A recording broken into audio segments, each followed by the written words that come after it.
बिस्मिल्लाहिर्रहमानिर्रहीम। दोस्तों, मैं हूं आपका दोस्त हाफिज़ अब्दुल रहमान शाहिद एडवोकेट और आप देख रहे हैं लॉ एंड जस्टिस टीवी। दोस्तों, आप में से एक दोस्त का सवाल था कि मां की वफ़ात के बाद बच्चों की हज़ानत का, बच्चों की कस्टडी का ज़्यादा हकदार कौन है, बच्चों का बाप या उनकी नानी माँ, और इस पर सुप्रीम कोर्ट की क्या रूलिंग है। इस पर मैंने थोड़ा सर्च आउट किया तो मुझे एक बहुत ही अच्छी और लैंडमार्क जजमेंट मिली जो कि सुप्रीम कोर्ट के फुल बेंच पर मुश्तमिल थी, जिसमें जस्टिस मियां साकिब निसार और जस्टिस फैसल अरब और जस्टिस इजाजुल एहसन साहब शामिल थे। इस जजमेंट का मैं हवाला दे दूं, ये है 2018 SCMR, पेज है इसका 590, और इसमें प्रपोजिशन ये थी कि एक शख्स की शादी 2001 के अंदर एक खातून मुसम्मात शमीम अख्तर से अंजाम पाती है, और जिसमें से उसके 4 बच्चे पैदा होते हैं, जो 2 बेटियां और 2 बेटे। और 2011 के अंदर उस खातून की डेथ हो जाती है। उस खातून की डेथ के बाद जो है वो 3 बच्चे जो है वो नानी अपने पास ले जाती है, और जिसमें 2 बेटियां और 1 बेटा शामिल है। दोस्तों, कुछ अरसे के बाद उस एक बेटा जो कि बाप के पास होता है, उसको हासिल करने के लिए नानी कस्टडी पटिशन गार्डियन कोर्ट के अंदर फाइल करती है, और साथ ही गार्डियनशिप सर्टिफिकेट लेने के लिए सेक्शन 7 की पटिशन भी फाइल कर देती है। दोस्तों, इसके काउंटर ब्लास्ट के अंदर बाप जो है वो तीनों बच्चों को हासिल करने के लिए section 25 guardian and wards act के तहत कस्टडी पटिशन फाइल करता है, जो कि बाप की कस्टडी पटिशन गार्डियन कोर्ट से डिसमिस हो जाती है, और नानी की दोनों पटिशन्स जो हैं उनको तीनों बच्चों का गार्डियनशिप सर्टिफिकेट भी मिल जाता है, और कस्टडी पटिशन के लिए भी कस्टडी भी तीनों बच्चों की उसके पास रहती है। इसके खिलाफ बाप जो है वो सेशन कोर्ट के अंदर अपील फाइल करता है, और उसकी अपील अलाउ हो जाती है, और तीनों बच्चे सेशन कोर्ट हुक्म देती है कि वो नानी से लेकर बाप के हवाले किए जाएं। नानी इस ऑर्डर को, क्योंकि वो एग्रीव थी, उस ऑर्डर को हाई कोर्ट के अंदर चैलेंज करती है। हाई कोर्ट जो है वो तीनों बच्चों की कस्टडी नानी के पास दोबारा रिस्टोर कर देती है, और बाप को हुक्म करती है कि वो तीनों बच्चे जो हैं वो नानी के हवाले करें। और इस ऑर्डर के ख़िलाफ़ बाप जो है वो सुप्रीम कोर्ट के अंदर CP फाइल करता है,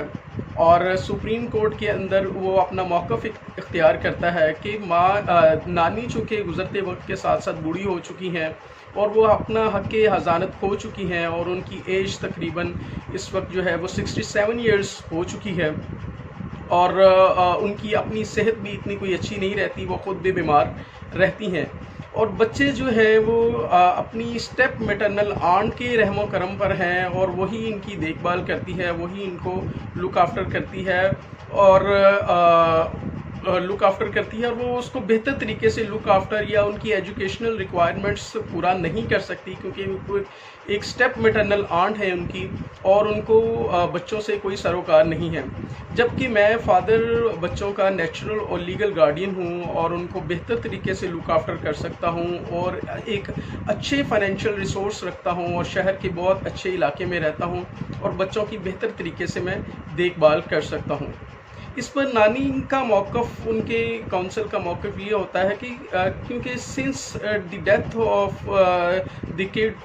the mother of the kids, बच्चे जो हैं वो नानी के पास रह रहे हैं, और नानी की इमोशनल अटैचमेंट बच्चों के साथ बहुत ज़्यादा है, तो लिहाजा बच्चों की बेहतरीन मफाद में यही है कि बच्चों की कस्टडी जो है वो नानी के पास रहे, और बाप ऑन एंड ऑफ जो है वो महीने में 1, 2, 3 दफ़ा बच्चों के साथ मुलाकात कर सकता है। सुप्रीम कोर्ट ने दोनों फरीकैन को सुनने के बाद इस नतीजे पर पहुंची, और अपने ऑर्डर में ये लिखा, क्योंकि बाप जो है वो नेचुरल और लीगल गार्डियन है, बच्चों को बाप की शफ़क़त से महरूम नहीं रखा जा सकता,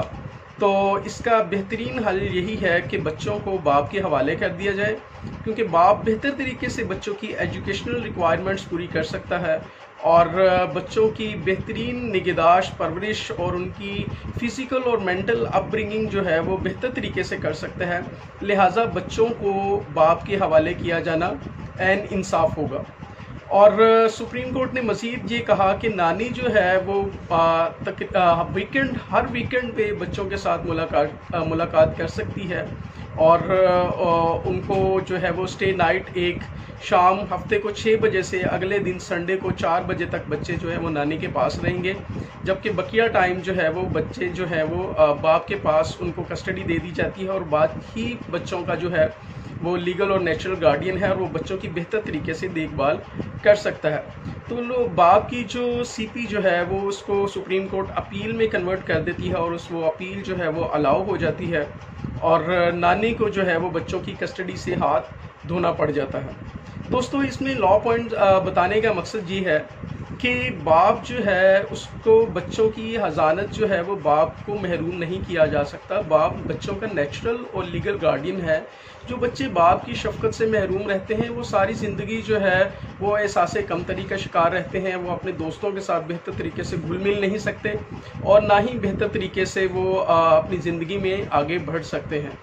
تو دوستو اگر آپ کو میری یہ ویڈیو پسند آئی تو پلیز اس کو لائک کریں، شیئر کریں، اور میرے چینل کو سبسکرائب کریں۔ شکریہ۔